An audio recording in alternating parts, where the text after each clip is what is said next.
Bonjour, bienvenue à l'Info avec un spécial aujourd'hui, spécial philosophie. Mon nom est Dominique Boily et aujourd'hui, quoi de mieux en fait que de faire appel à la philosophie afin de bien saisir des enjeux politiques, économiques de notre région. Et là, partez pas parce que je viens de dire le mot philosophie, OK? Parce que je nous ai trouvé quelqu'un d'excessivement intéressant pour vous. Alors, on passe la prochaine heure ensemble à discuter de philosophie. Je vous ai dit que je vous avais trouvé quelqu'un d'intéressant, de fascinant, d'inspirant aussi, à la limite, avec nous. Alors, voici, je ne vous en dis pas plus parce qu'on va apprendre à le connaître et apprendre aussi à saisir ce que c'est que la philosophie. Alors, restez avec nous. Bonjour, Jacques Sénécal. Bonjour, bonjour. Bonjour. Très heureuse, j'allais dire, de vous recevoir, mais on n'est pas en studio aujourd'hui. On est chez vous, tout près de la rivière Nicolet. Oui. Tout à fait. Alors ça, c'est très heureux de nous apprendre justement à découvrir votre petit coin j'allais dire votre petit coin de pays. C'est assez Qui est un paisible. coin de paix que j'aime beaucoup. Oui, hein? Oui. Depuis combien d'années vous êtes ici? Ça fait 18 ans déjà. C'est vrai? Oui. Parce que vous n'êtes pas natif de Nicolet, Non, là, je vous? suis montréalais, mais j'ai voulu avoir la paix pour vivre ma retraite. Oui. Puis, je l'ai vécu dans la paix, mais j'ai eu beaucoup d'amis à Trois-Rivières parce que dès 2009, j'ai donné des cours aux retraités. Ah oui. Puis il y avait beaucoup de monde, il y avait beaucoup de demandes. Le simple fait de savoir pour eux, pour elles, qu'ils se donnaient des cours de philosophie, la classe était pleine. C'est vrai? Alors, je répondais vraiment à un besoin. On s'en rendait compte, là, ceux qui l'ont organisé, ce cours-là. Oui. On était 5 profs au départ, puis le cours de philosophie, il y avait dans ma classe, premier cours, 107 personnes. Quand même. C'était la plupart du temps des femmes. OK. De tous les cours que j'ai donnés aux retraités, il y a eu un seul cours où il y a eu une majorité d'hommes.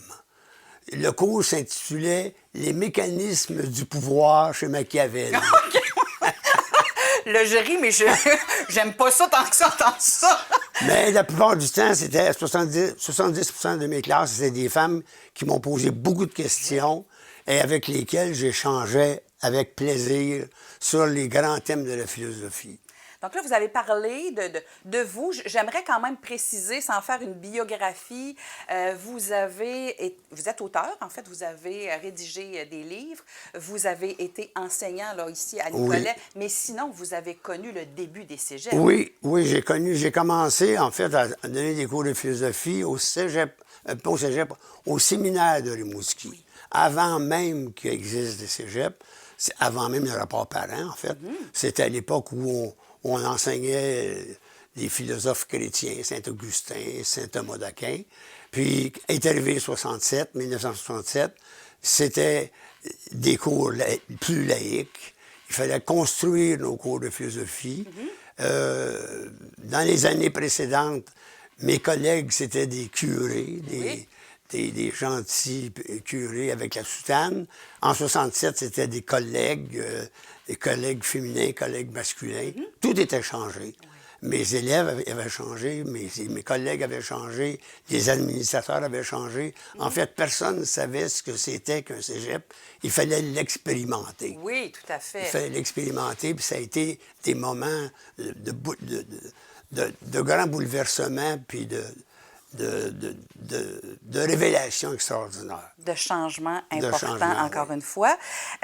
Vous êtes un pédagogue important qui a été, dès le début de votre carrière, en fait, vous avez été pédagogue. Alors, on a compris, on a voulu faire appel à vous, justement, pour exprimer certaines théories et accompagner les gens au niveau de la philosophie, entre autres. Oui, j'ai commencé jeune. J'avais suivi des cours de l'université, j'avais suivi des cours aussi à l'École normale supérieure. Oui. Alors, ces diplômes-là m'ont valu de commencer à enseigner assez jeune au séminaire de Rimouski.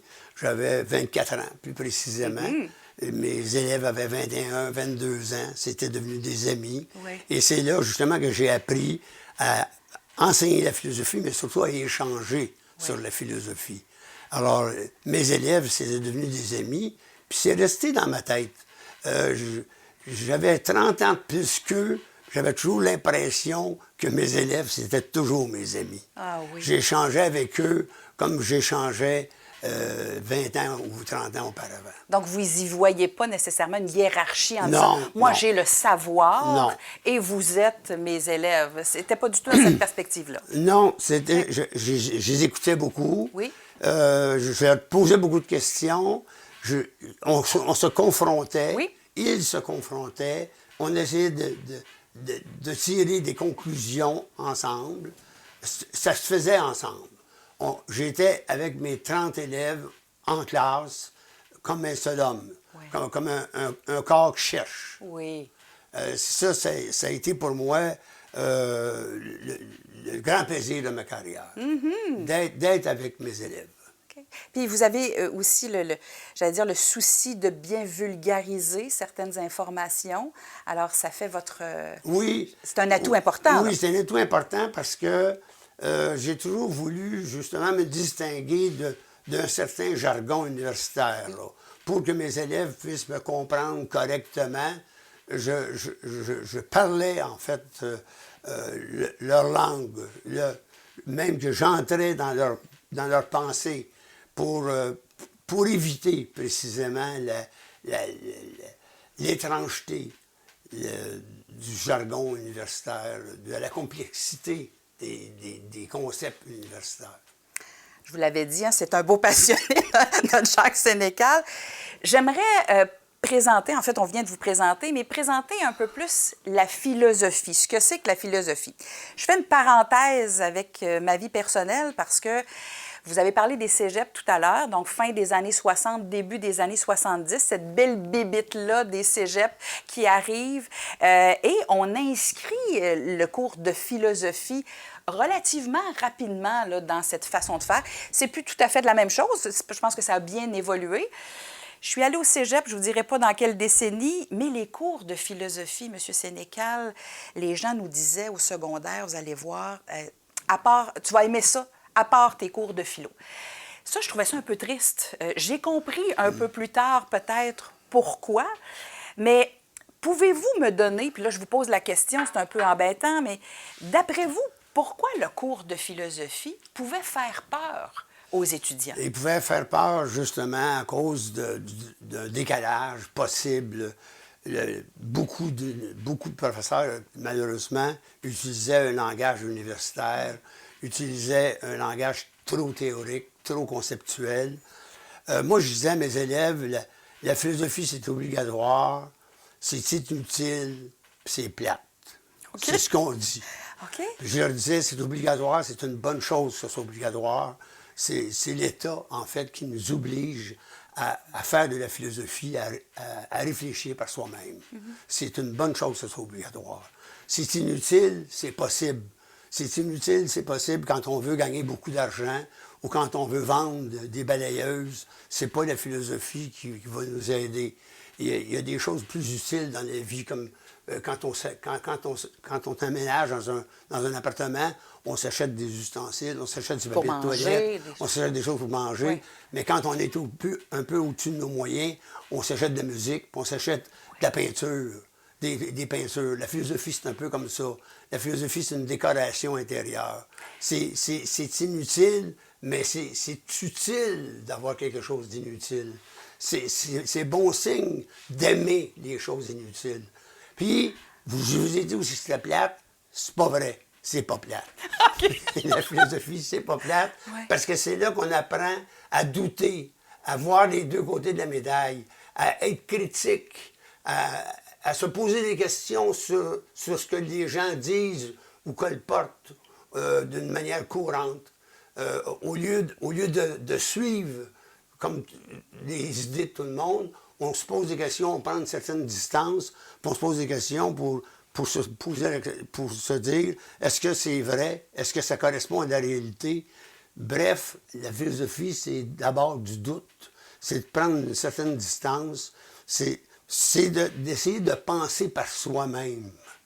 Et ça donne énormément d'autonomie à l'individu qui pousse, qui veut devenir un adulte, qui veut devenir un citoyen engagé. Cette prise de position que j'appellerais tout simplement le doute. Le doute, c'est extraordinaire comment c'est important. Le doute est raisonnable. Mais j'ai envie de vous dire, le doute, ça fait peur. Oui, ça peut faire peur, exactement.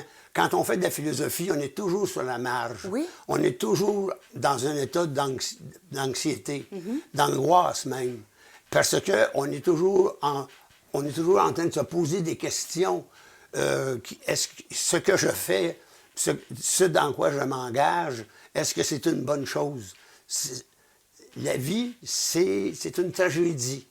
La vie, c'est une tragédie, puis la tragédie de la vie vient du fait qu'on prenne conscience de ce qu'on est, de notre mortalité, des difficultés et des grandeurs de la vie humaine.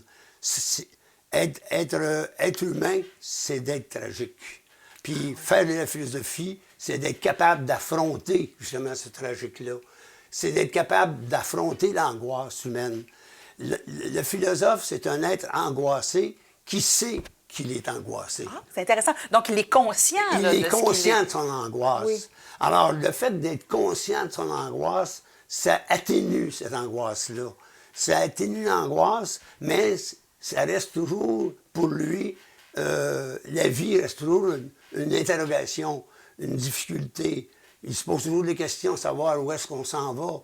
Le philosophe, c'est celui qui est dans le train, mais qui sort du train et qui essaie de voir où s'en va le train, d'où il vient puis où il s'en va.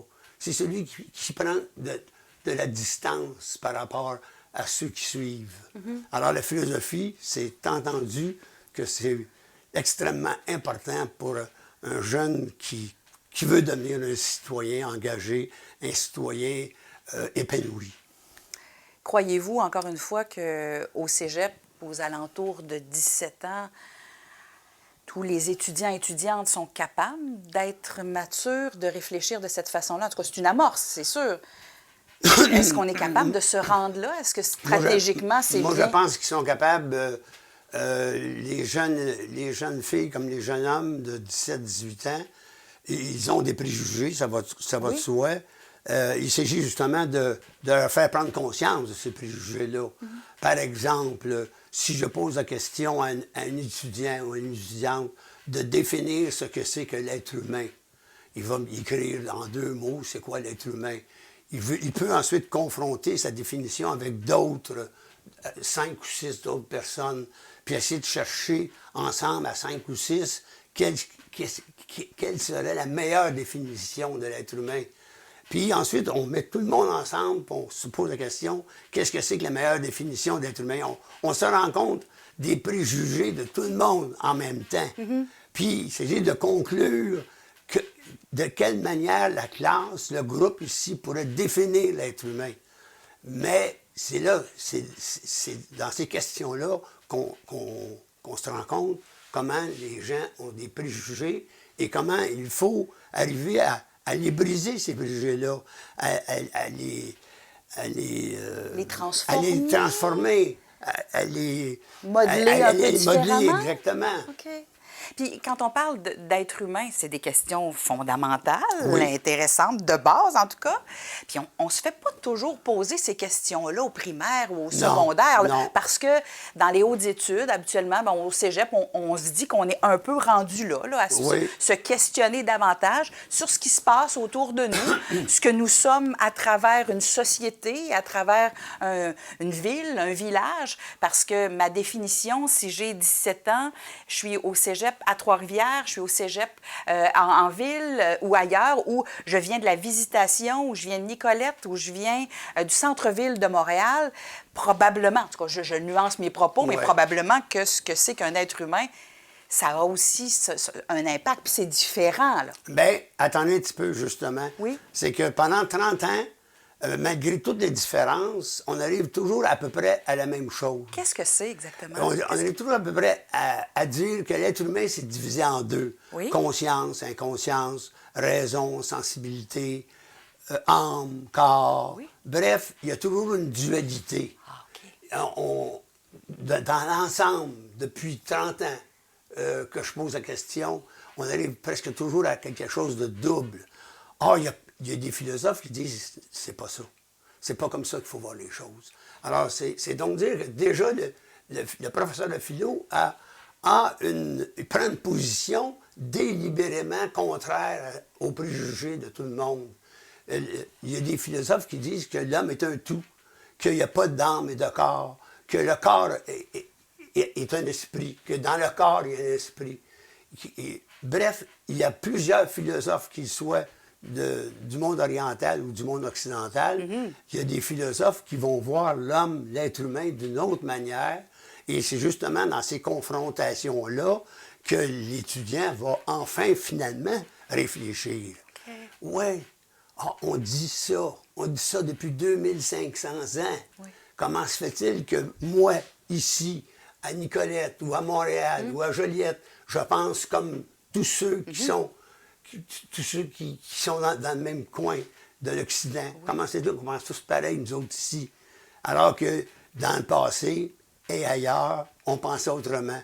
Ça aussi, c'est des choses extrêmement importantes pour le jeune qui veut devenir un bon citoyen, puis qui veut devenir un être autonome, libre, qui s'épanouit, qui veut se libérer justement de préjugés puis d'idées préconçues. C'est bon, c'est ça que j'appelle le doute. C'est ça que j'appelle la distance, prendre une certaine distance vis-à-vis de nos propres pensées. Mm-hmm. Donc, douter, ce que je comprends là, dans la philosophie, douter, c'est un moteur important là, pour réfléchir, pour amener notre pensée un peu ailleurs. Oui. Okay. Puis, il y a aussi une façon qui... Il y a le préjugé. Le préjugé, il est toujours satisfaisant. Il est toujours sécurisant, oui. Le préjugé.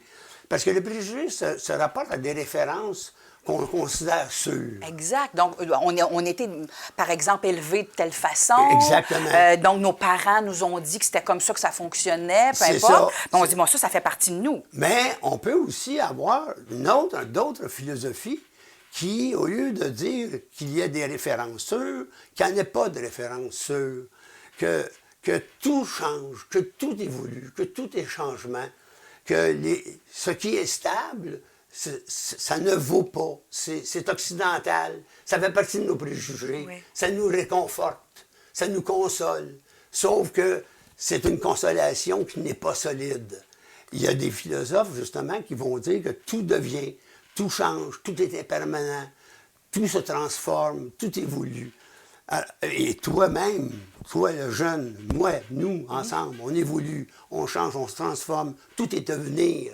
La nature, c'est quoi? C'est ce qui devient. C'est ce qui devient autre. Il n'y a rien de stable dans la nature.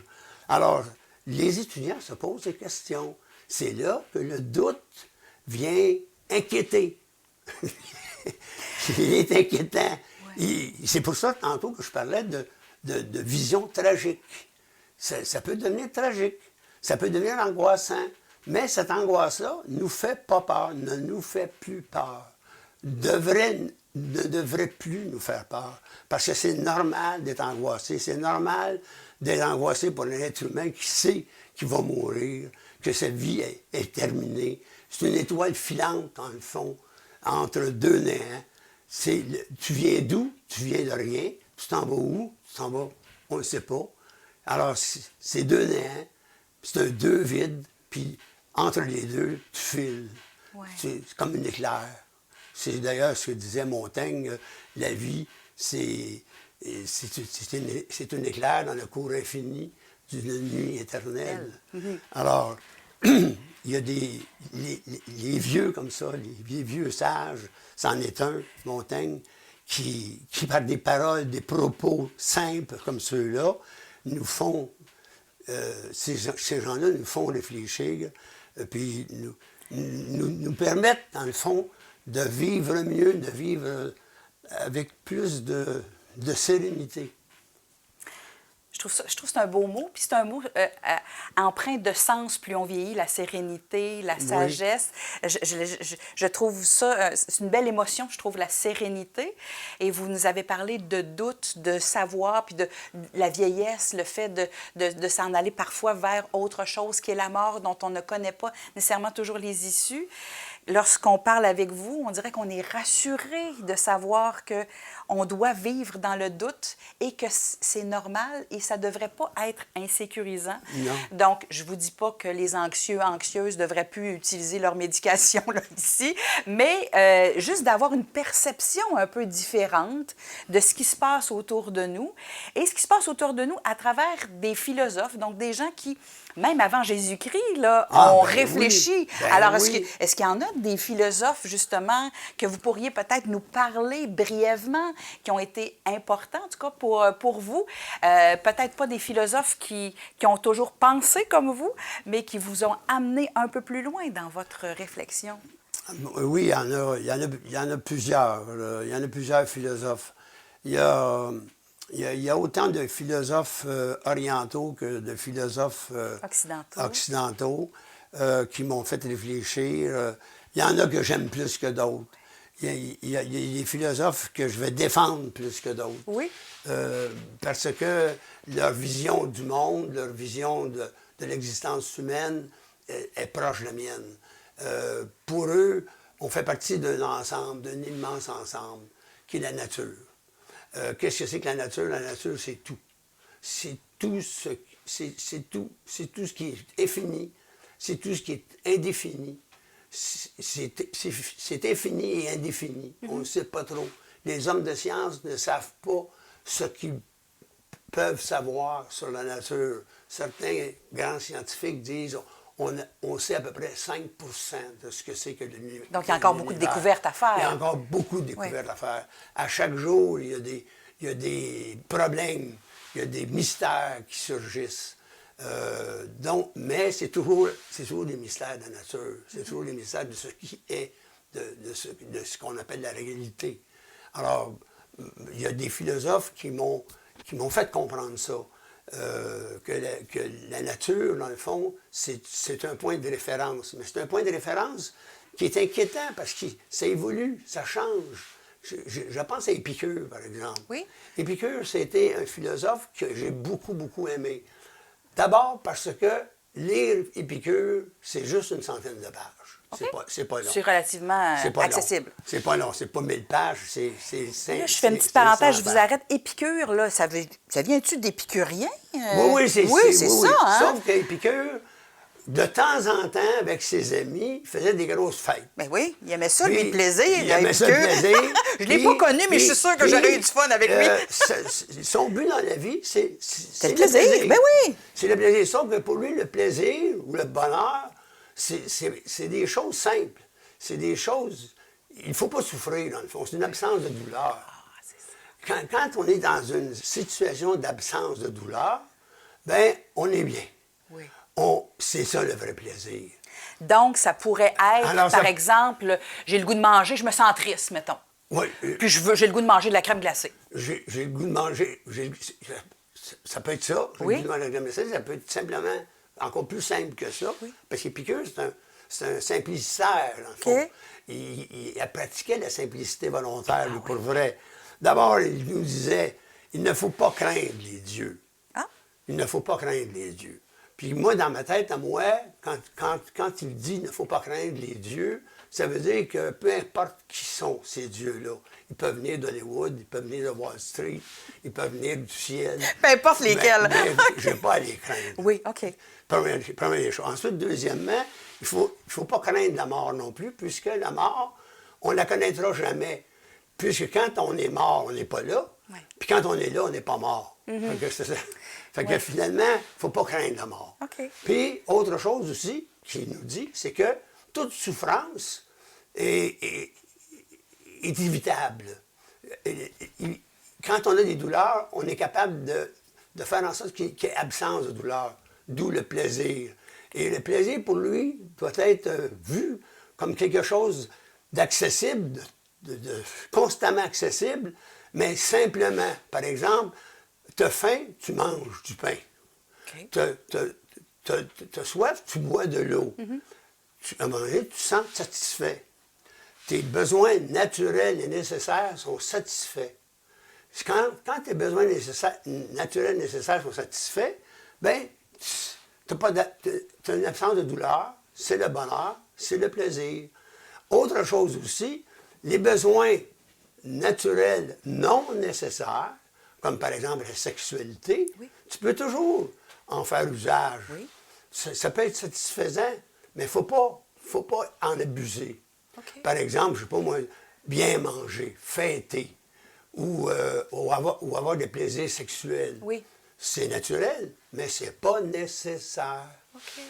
Troisièmement, il existe des besoins non naturels et non nécessaires. Ces besoins-là, ils viennent de ce qu'appelle, lui, l'opinion publique, la propagande. Et c'est ces besoins-là qui sont insatisfaisables. On ne peut pas satisfaire les besoins non naturels et non nécessaires comme le pouvoir, l'argent. On en a toujours besoin. C'est des besoins dont la satisfaction parfaite est impossible. Donc, Alors, on est insatiable. on est insatiable. Ouais. Alors, évitons-les.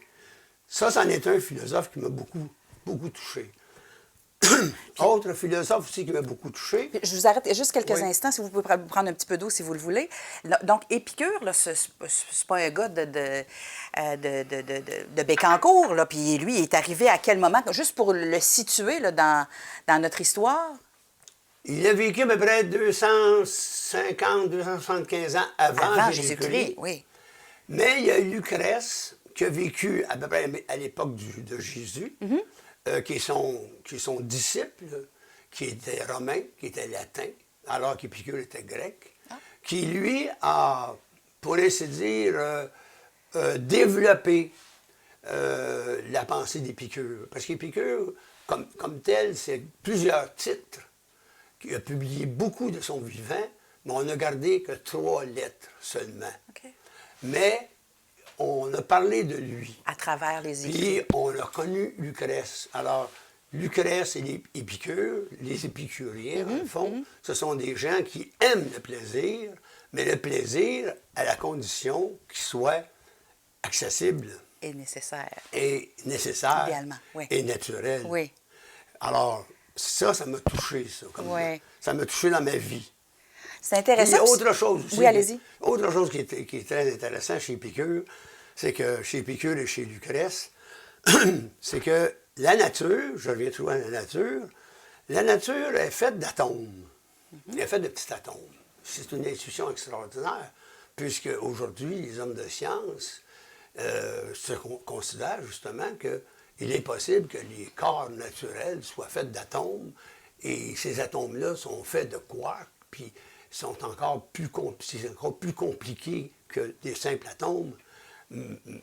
Mais on cherche tout le temps, dans le fond, la base insécable, la base qui est atome signifie non séparable, insécable. Alors on cherche toujours cette espèce de produit, de base qui est insécable, brute. On la cherche tout le temps, comme Épicure l'a cherché. Et pour lui, justement, la nature est faite de ça. Et dans cette nature-là, il y a le hasard. Le hasard, le doute, là, on le sait pas trop. Là. Il y a le hasard qui appelle, lui, le kinamène. OK. Le hasard. Puis c'est grâce au hasard que les choses sont toutes différentes les unes des autres. C'est parce que, justement, les atomes se sont accrochés les uns les autres d'une manière différente, d'une manière créatrice, d'une manière poétique. La nature, c'est un grand poète. La nature, c'est un grand créateur. La nature est créatrice. La nature est créatrice justement à cause du hasard. Autant la détermination des atomes est une chose réelle, autant le hasard est aussi naturel. Oui. Alors, hasard et nécessité. On sort du concept, on sort de la boîte, là, on pense différemment. Là. Ah, c'est ça. Il faut être prêt à recevoir quelque chose de différent. Puis en 1970, Jacques Monod, qui est un grand neurophysiologiste, a écrit un livre qui est un peu qui est très épicurien à mon sens, qui s'intitule justement Le hasard et la nécessité. Le monde serait fait justement d'atomes, de détermination, de déterminisme, de nécessité et d'éléments fortuits, de hasard. Et on retrouve ça aussi chez Hubert Reeves. Oui. On trouve ça chez les hommes de science aujourd'hui. Donc, vous êtes en train de nous dire qu'il y a des gens qui, avant nous pas mal et avant Hubert Reeves, ont réfléchi, ont analysé de certains éléments avec beaucoup moins d'outils qu'on avait en plus. Alors ça, c'est très heureux de s'en inspirer, en tout cas au moins de documenter des réflexions en se disant, voici, c'est un peu ça aussi la philosophie, voici un élément pour lequel je me questionne. Oui. Ça pourrait être intéressant de le partager avec d'autres personnes qui pensent peut-être comme moi ou pas comme moi. Et allons donc voir s'il y a des gens, au fil des années, puis même avant Jésus-Christ, on réfléchit aussi à ces éléments pour voir la trajectoire puis l'évolution en se disant, bien, finalement, tabarouette, on pense aujourd'hui, en 2024, Ben oui. à peu près comme... Exactement. Ça, c'est fascinant quand même. C'est fascinant de savoir qu'on est des nains sur des épaules de géants. Oui. Puis on est toujours des nains. Einstein, il le dit lui-même que c'est un nain sur des épaules de géants. Il n'y a pas d'Einstein s'il n'y a pas de Newton. Oui. Comprends-tu? Alors, ça veut donc dire que la philosophie, c'est un peu le résultat des plus grands génies qui se souviennent encore, qui ont transmis leurs réflexions. On n'a pas trouvé véritablement la réponse. On n'a pas trouvé la vérité encore. C'est ce qu'on appelle la métaphysique. La métaphysique, c'est un savoir qui est au-dessus des savoirs. On cherche la vérité. Et cette vérité-là, mais on ne la connaît pas. Autrement, moi, je dis tout le temps que la métaphysique, dans le fond, c'est de poser des questions qui n'ont pas de réponse, de réponse sûre. Et parce que, justement, la métaphysique n'a pas de réponse, il y en a des philosophes qui disent « Moi, j'en fais pas de métaphysique parce que moi, j'aime ça avoir des réponses. » Tu comprends? Oui. Alors, mais là, vous êtes en train de nous dire que la vérité n'est pas sur les réseaux sociaux, un peu partout sur Internet puis à travers le monde? Puis, attends un petit peu. Oui. La philosophie qui fait, ou le métaphysicien, quand on fait de la métaphysique ou de la philosophie, on se rend compte qu'il y a plusieurs mondes, puis on se rend compte qu'il y a plusieurs savoirs aussi. Et plusieurs types de vérités, alors. Il y a plusieurs types de vérités. Tu sais, les évidences de Pythagore, par exemple, sur les parallèles, sur les triangles, les mathématiques, les géométries. Oui, Pythagore, ça n'a rien à voir. On est allé au secondaire, ça n'a rien à voir avec lui, le zoologue, par exemple, qui va travailler sur les chenilles. C'est un autre monde. C'est des mondes différents. Ça n'a rien à voir avec celui qui s'intéresse à la génétique. Il n'y a pas besoin des théorèmes, des postulats de Pythagore ou d'Euclide pour faire son métier. Alors, il y a donc plusieurs savoirs, plusieurs mondes aussi, et on retrouve ça chez les philosophes comme Épicure, par exemple, ou encore Montaigne, ou encore Spinoza. Tu sais, ce sont des philosophes, moi, qui m'ont touché beaucoup parce que je suis, dans un sens, comme eux, naturaliste. Ah oui. C'est-à-dire, je ne suis pas idéaliste. Tu sais, je ne considère pas que les idées mènent le monde, par exemple. Donc, vous pouvez vous contenter de peu. Je peux me contenter de peu. De ce que la nature vous offre, en tout cas. Je me dis que la nature est très complexe, puis on se fait des illusions soi-même quand on pense qu'on est capable, grâce à nos idées, grâce à nos théories, de changer le monde, de changer l'histoire. Alors, moi, je suis pour plus d'humilité que ça. L'être humain est une espèce extraordinaire dans sa grandeur, puis extraordinaire dans sa bêtise aussi, mais il n'est qu'une espèce dans un monde immense que j'appelle, moi, la nature, et dans laquelle, nature, tout est là. Tout est dans la nature. Là, je comprends pourquoi vous êtes arrivé ici à Nicolet. Donc, nos téléspectateurs, téléspectatrices qui vivent de la nature, qui vivent de ce qui se passe dans leur champ et tout, pourraient, même si ils ne le connaissent pas, être aussi de l'école d'Épicure, là, ça c'est clair. Là. Ben oui, c'est sûr. Même si on ne l'a pas lu, là, mais en tout cas, je vous invite peut-être à aller chercher de l'information. Il y a des philosophes à cette époque-là, toujours chez les Grecs Oui. et chez les Latins. Dans le fond, c'est des philosophes qui ont 2000 ans, 2500 ans. Des philosophes qui voient, au contraire, dans la nature, contrairement à Épicure, qui, lui, voit que tout est changeant, qu'il y a du hasard, que les choses deviennent, que les choses changent.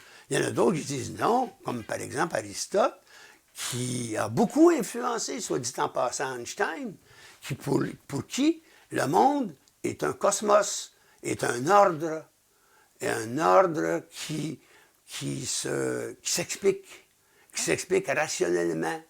Fait que ça, c'est rassurant, là. Oui, c'est rassurant. Le rationnel, l'explication, ça, c'est rassurant. On est moins dans le doute. Quand, par exemple, Newton nous dit, qui est un physicien, quand Newton nous dit que je suis capable d'expliquer pourquoi les choses tombent par terre et pourquoi les planètes tournent autour du Soleil, ça veut dire que mon F égale ma, ma masse égale la force par l'accélération, c'est une vérité. Mais Einstein dit non, c'est pas ça. Parce que Mercure, la planète Mercure... Elle, c'est pas ça. Elle fonctionne autrement. Alors là, il a trouvé une autre formule. Mais la formule d'Einstein sur l'énergie, masse et énergie, elle est due justement au bon savoir de Newton avant lui. Et on a comme ça, à travers le monde, des hommes de science, des philosophes, des grands penseurs, dont il faut connaître au moins les éléments premiers de base. Parce qu'on fait partie, nous autres, les gens actuellement, de cette humanité. Alors, il faut quand même connaître les préceptes. Les préceptes et les grands penseurs de cette civilisation-là dans laquelle on baigne. C'est pour ça que vous êtes si passionné de philosophie, oui, en disant exactement. on ne peut pas être des êtres humains dans une société, dans une MRC, être un parent, être un enfant, un adolescent ou un jeune adulte et ne pas minimalement se poser des questions, sans être un spécialiste de tous les philosophes. Mais ayons ces concepts-là et surtout, n'oublions pas qu'il y a des gens avant nous qui ont réfléchi. Ça peut nous aider dans une réflexion en lien, là, je pense à la filière batterie, aux éoliennes, à plein de projets hyper importants dans les MRC qui nous aident à mieux saisir pourquoi on pourrait aller vers le progrès, pourquoi pas, pourquoi, de quelle façon, et tout ce qui se passe au niveau de la planète devrait nous inspirer, certains philosophes. Exactement, que les philosophes pourraient nous inspirer. Moi, en tout cas, pour Épicure m'a guidé dans la vie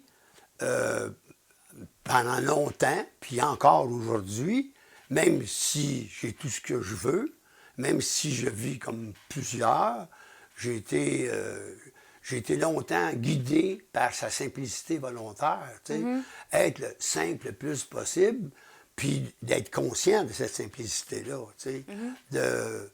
Le luxe, le pouvoir, l'argent, ça ne m'a jamais attiré véritablement. J'en ai aujourd'hui. Tant mieux, mais c'est pas nécessairement ce qui m'a guidé. C'est pas ce qui vous a nourri nécessairement. Ce qui m'a nourri plus. Puis là, je vous parle d'Épicure, bien entendu, comme je vous ai parlé tantôt des stoïciens qui voient le monde un peu comme un cosmos, comme un ordre, comme une logique. Je peux vous parler aussi de Montaigne qui nous propose une sagesse accessible, une sagesse qui fait de nous des êtres capables de vivre une tragédie sans nécessairement s'effondrer. Tu comprends? Puis je peux parler aussi de Spinoza, puis il y en a d'autres. Il y a Marx, il y a Freud. Bref, il y a des grands personnages dont il faut connaître au moins les pensées de base. Et j'aimerais revenir à nos réflexions en lien avec des grands philosophes. Vous les avez nommés tout à l'heure. Je nous pose la question, est-ce qu'on en a ici au Québec des grands philosophes? Puis là, dans ma perception, je ne suis pas une spécialiste de la philosophie. Je ne connais pas tous les philosophes non plus. Mais ce qui me vient en tête, c'est des hommes politiques. Est-ce que, puis là, je nuance nos propos en disant, est-ce que des gens comme René Lévesque, comme Duplessis, là, je pense à des hommes, c'est plate, mais il y a des femmes quand même probablement aussi qui ont été inspirantes, mais Bouchard, Lucien Bouchard, Pierre-Éliott Trudeau, donc des gens qui ont eu du pouvoir, là, je nuance un peu, mais est-ce que ça peut être des philosophes ou parce qu'on les associe à un parti politique, c'est pas tout à fait une bonne façon de penser? Bien, il existe aussi la philosophie politique. Puis il existe aussi un philosophe que j'aime beaucoup, moi, qui a écrit Le Prince, qui s'appelle Machiavel. Ouais. Et Machiavel était quand même lu par Pierre-Éliott Trudeau, puis probablement qui a été lu par d'autres politiciens. Mais je dois quand même, pour vous répondre, là, le plus honnêtement possible, je trouve que les philosophes actuels se font très discrets, trop discret, à mon sens. Les philosophes qu'on a ici. Est-ce qu'ils ont peur, vous pensez? Puis les philosophes du monde occidental aussi. Oui. Il y a une certaine crainte, il y a une certaine crainte et une certaine censure aussi. Une certaine censure. Par exemple, moi, je me considère comme à gauche. Je me considère comme à gauche. Mais quand je parle à des gens, je peux me faire traiter de conservateur. Tu sais, puis même parfois, tu es un gars de droite, toi, tu sais, à cause des questions que je pose, à cause des positions qui ne sont pas tout à fait claires encore, qui sont pas nuancées, qui sont dans le flou. Tout à fait nuancées. Alors, il y a donc des philosophes aujourd'hui, des penseurs aujourd'hui, qui n'osent pas intervenir trop dans le monde politique, parce que, dans le monde public, même, je dirais public, parce que c'est parfois risqué. Il y a des philosophes en France, moi, c'est surtout les philosophes français que je connais, qui se sont fait attaquer violemment parce qu'ils défendaient telle position. Ils se sont fait traiter d'antisémites, ils se sont fait traiter de ci, ils se sont fait traiter de ça. Je pense à Glucksmann, notamment. Pas Glucksmann, comment il s'appelle, Felkenkral, qui est juif lui-même, puis il se fait traiter d'antisémite. Alors, je donne ces exemples-là. Il y a Michel Onfray aussi, qui a eu non pas de la violence physique, mais de la violence verbale beaucoup. Alors, il y a donc des philosophes qui marchent sur des œufs actuellement, puis ils n'osent pas trop s'impliquer dans le domaine public parce qu'on est dans une métamorphose, à mon sens. Si vous parlez à Jacques Sénécal, là, on est dans une métamorphose de civilisation. Il y a beaucoup d'indices qui nous sont présentés et qui me font voir cette métamorphose, ce changement. On peut appeler ça une métamorphose, on peut appeler ça un changement, on peut appeler ça une décadence. Moi, j'appelle ça une métamorphose parce que... C'est plus positif que décadence. C'est plus positif que décadence. Puis en plus de ça, ben, je ne vois pas pourquoi on s'en irait vers une décadence, parce que moi, je suis naturaliste, je vous le disais tantôt, mais je suis aussi rationaliste. Je suis convaincu que la raison va prendre le dessus. Puis, quand la raison prend le dessus, mais finalement, c'est l'être humain qui reprend le dessus. Parce que l'être humain est raisonnable. C'est un être rationnel. Alors, mais n'empêche qu'aujourd'hui, il y a beaucoup de philosophes, à cause des idéologies actuelles, qui sont confrontantes et qui sont pas toujours claires. Beaucoup moins claires que celles qu'on a connues dans le passé. Il y avait les maoïstes, il y avait les communistes, il y avait les marxistes. On est passé à travers ça. Maintenant, c'est peu à la mode. Mais il y avait quand même des confrontations à cette époque-là. Il faut quand même l'avouer. Mais aujourd'hui aussi, ça reprend ces confrontations-là dans les syndicats, dans les universités, dans certains départements, comme par exemple en anthropologie, en sociologie.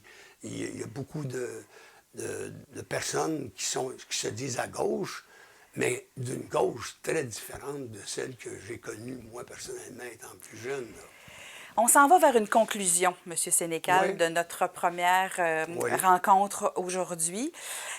J'ai envie de penser, on disait, bien, il y a les penseurs d'aujourd'hui sont un peu plus modérés parce ils sentent le risque d'émettre des opinions.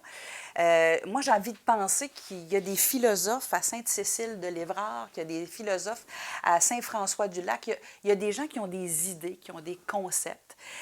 Vous avez parlé tout à l'heure de gens qui réfléchissent.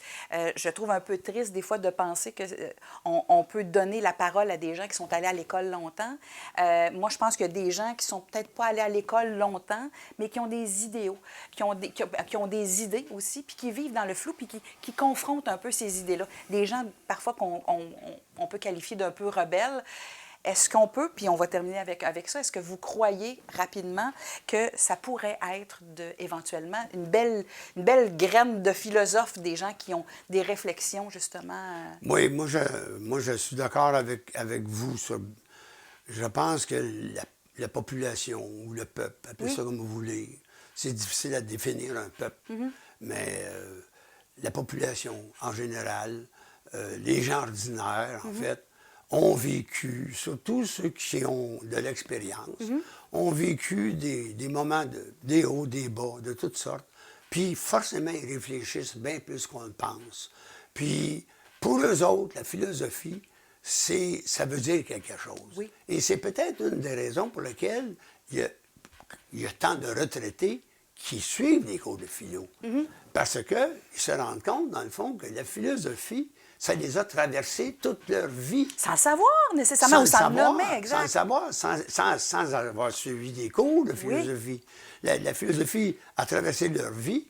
La philosophie, non seulement a traversé leur vie, mais la philosophie a été comme une espèce d'horizon parce que tout être humain qui est lucide se pose la question suivante sur ce qu'il vient faire dans ce monde. Alors, juste cette question-là, c'est une question philosophique.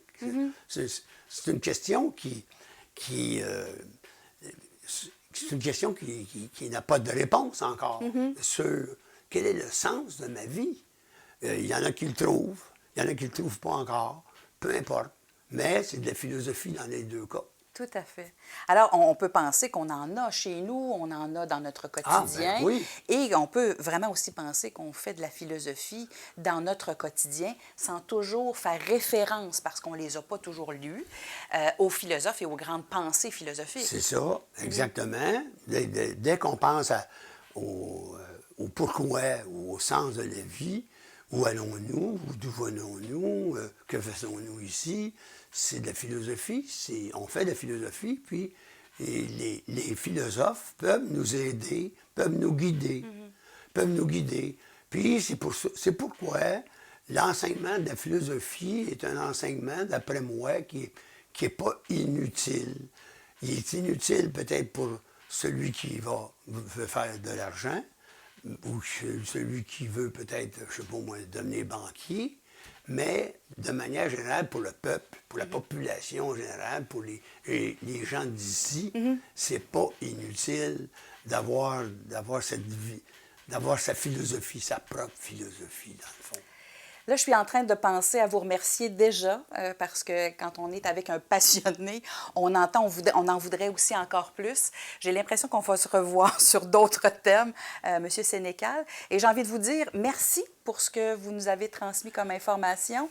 Merci. Puis j'allais dire, je pense que j'aurais aimé ça, que vous soyez mon professeur en philosophie quand j'avais 17-18 ans. J'aurais probablement aimé un petit peu plus et avoir été davantage consciente. D'ailleurs, si on retournait à l'âge qu'on a, à 30, 40 ou 50 ans, au cégep pour faire nos cours de philosophie, assurément qu'on aurait probablement une meilleure note et en tout cas un peu plus d'expérience en lien avec notre réflexion, assurément. Oui. En tout cas, je vous souhaite d'être philosophe. Oui, exactement. Et on dit, j'allais dire bonjour aussi à nos téléspectateurs, téléspectatrices philosophes. Je souhaite à tout le monde Oui, tout à fait. Alors, continuez de réfléchir, Oui. continuez de se questionner, aller chercher de l'information à travers le vécu des gens. À être à l'écoute, parce qu'il faut être à l'écoute quand on se pose des questions. Exactement. Quand même. Alors, soyons à l'écoute des autres. Et même si on n'est pas toujours d'accord, soyons à l'écoute, puis laissons aller notre réflexion pour poursuivre justement à travers nos réflexions pertinentes, assurément. Puis vivons dans le flou. Dans? Dans le flou. Ah, Oui, donc de ne pas d'accord. toujours savoir. Hein? C'est un, Oui, c'est un peu ça. il y a un flux artistique qui va nous suivre tout le temps. Exactement. Merci d'avoir été Je vous avec en nous. prie. Alors, au plaisir. Et puis, on se revoit bientôt pour d'autres rencontres.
Bonjour, ici Marie-Josée Marino-Arnois pour l'émission Mon français, j'en prends soin. Aujourd'hui, je vous parle de la capsule qui portera sur comment la phrase est structurée. Comprendre et maîtriser la structure de la phrase est essentiel pour communiquer efficacement en français. En apprenant comment la phrase est construite, vous pouvez améliorer votre grammaire, votre syntaxe et votre capacité à exprimer des idées complexes. La structure de la phrase en français peut parfois sembler déroutante, mais avec les bonnes techniques et une pratique régulière, vous pouvez développer une compréhension approfondie de tous ces mécanismes. Dans cette vidéo, je vous guiderai à travers les éléments clés de la structure de la phrase, en vous offrant une explication concrète sur l'organisation des mots dans une phrase. Donc, je vais vous parler du sujet, du prédicat et du complément de phrase. Cette explication vous permettra de mieux structurer vos phrases de manière à ce que vos idées soient fluides et cohérentes et de permettre à votre communication d'être plus précise et élégante. Alors, plongeons ensemble dans les subtilités de la langue française. Le modèle de la phrase de base s'organise avec 3 constituants: le sujet, le prédicat et le complément de phrase. Le sujet et le prédicat sont des constituants obligatoires, ce qui veut dire qu'une phrase ne peut pas être complète sans ces 2 éléments. Le complément de phrase est facultatif, c'est-à-dire qu'il peut être retiré sans nuire à la compréhension. Toutefois, le complément de phrase apporte des informations précieuses pour préciser notre idée. Prenons la phrase suivante pour mieux comprendre le fonctionnement de la catégorisation des constituants. Mon cousin regarde la télévision durant la soirée. Faisons d'abord un premier classement. Nous vérifierons ensuite si notre hypothèse est la bonne. Je fais déjà l'hypothèse, donc, que ma phrase s'organise de la manière suivante. Sujet, mon cousin. Prédicat, regarde la télévision. Complément de phrase, durant la soirée. Allons vérifier mes hypothèses avec les manipulations syntaxiques. Il nous faut au minimum 2 manipulations syntaxiques pour vérifier si la catégorisation est juste. Voici 4 tests que nous pouvons faire pour identifier le sujet d'une phrase. Le premier test est l'encadrement. Il est possible d'encadrer par c'est qui le sujet. C'est mon cousin qui regarde la télévision. Le deuxième test est le remplacement par un pronom. Il est possible de remplacer mon cousin par le pronom personnel « il ». Troisième test, le déplacement. Étant donné que le sujet est un groupe obligatoire, le sujet ne se déplace pas. Il n'est pas possible de dire « regarde la télévision durant la soirée, mon cousin ». Même chose pour le quatrième test, l'effacement. Le groupe obligatoire ne peut pas s'effacer. Je ne peux pas dire « regarde la télévision durant la soirée » simplement. Voici maintenant les 4 tests que nous pouvons faire pour définir le prédicat d'une phrase. D'abord, lorsqu'il est question de prédicat, il est important d'identifier le verbe. Le premier test est l'encadrement par ne pas. Je pourrais dire mon cousin ne regarde pas la télévision. Le deuxième test est le remplacement par un autre temps. Prenons par exemple l'imparfait. Je pourrais dire mon cousin regardait la télévision. Il est possible que le verbe entraîne des compléments, particulièrement si on utilise un verbe transitif. Nous pouvons vérifier quels sont les mots qui accompagnent le verbe en utilisant les 2 manipulations suivantes. Le déplacement, donc étant un groupe obligatoire, le prédicat ne se déplace pas. Je ne pourrais pas dire « Mon cousin, durant la soirée, regarde la télévision » ou « Regarde la télévision, mon cousin, durant la soirée ». Quatrième test, l'effacement. Même idée, un groupe obligatoire ne s'efface pas. Je ne pourrais pas dire « Mon cousin, durant la soirée ».